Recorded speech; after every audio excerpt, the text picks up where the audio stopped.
Everybody wants their abs.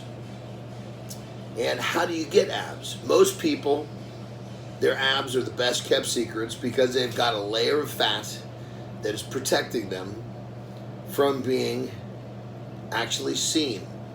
They're well kept secrets under layers of fat that they can't seem to get to go away. Okay. Think of it from a different perspective. Getting your abs is not always about what you need to do. It's about what you need to stop doing. So the first thing you've got to stop doing is giving your body the ability to store body fat. You have abs. You can do all the sit-ups on the planet, but if you're fat or you're a little bit too high in fat percentage, to be polite, you're never going to see the goddamn things. So, number one, I'm just talking real generally at first. Stop fucking eating junk food. Number two, stop eating things that you would call treats at night.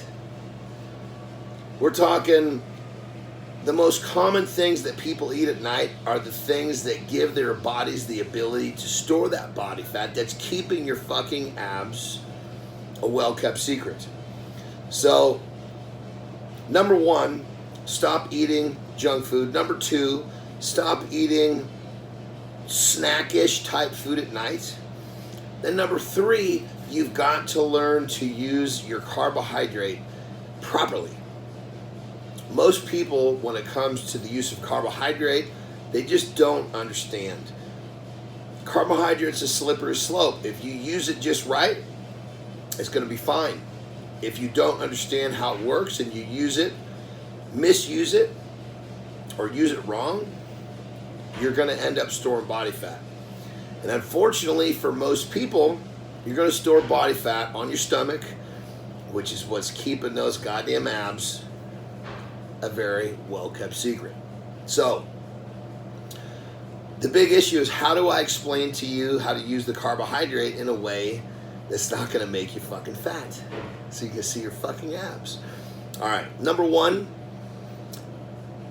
really you want to stick to using carbohydrates straight out of bed and post-exercise. That's going to be the simplest rule of thumb. How much do you need? You're going to need less than you think. Most people think they need more carbohydrate than they do because their diet is poor.